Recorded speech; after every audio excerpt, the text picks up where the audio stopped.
4 minutes. Mr. Chairman, I rise in support of my bill, H.R. 1069, the Protect Our Kids Act, and I urge my colleagues, both Republican and Democrat, to support this bill. Through the Belt and Road Initiative, the Chinese Communist Party has been spreading its malign influence for over a decade.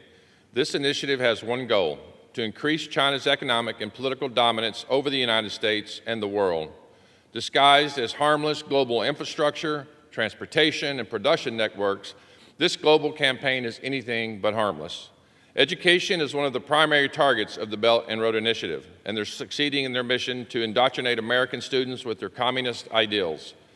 Chinese state media has even bragged about the success of Confucius Institutes and other educational initiatives in spreading the CCP's influence. This doesn't stop our college campuses. Right now, China is invading our K-12 schools through Confucius classrooms. Over the last decade or more, the CCP has infiltrated our public education system, setting up Chinese language and cultural programs in primary and secondary schools.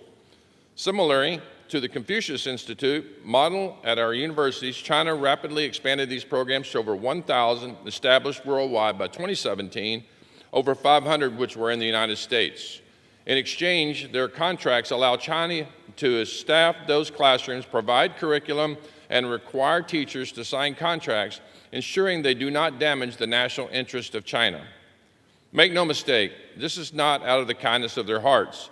The CCP is not interested in helping American students learn Mandarin. They want to brainwash their children, plain and simple.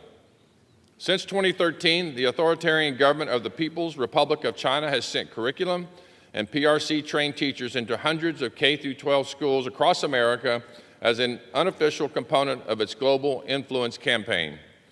Concern over the threat posed by Confucius classrooms is not new.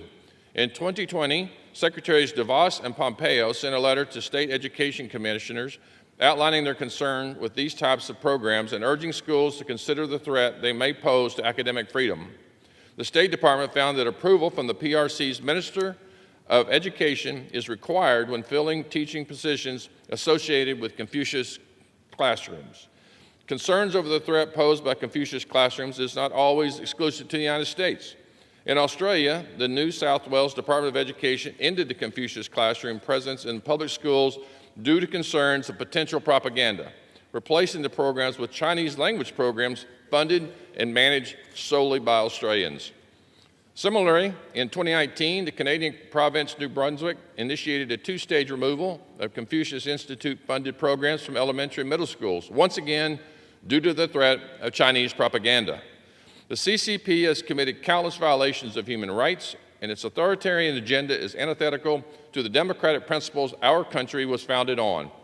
Chinese propaganda has no place in our education system. We have taken important steps toward mitigating Chinese influence at our American universities by cracking down on Confucius Institutes. Now that the Chinese government has directed its attention toward our elementary and secondary schools, it is time we do the same and protect our children from the malign influence of the CCP. The Protect Our Kids Act would prohibit federal funding for any elementary or secondary school that continues to boast or host a Confucius classroom. Schools will be notified of these requirements and given guidance for how to comply. To be clear, this legislation is only concerned with programs funded or supported by the CCP. Language programs in schools that do not partner with the CCP are not threatened by this legislation. The only objective is to prevent CCP propaganda being taught in our kids. This should not be controversial. I'll say it again, protecting our kids from Chinese propaganda should not be controversial, and I urge a yes vote on this legislation, and I yield back.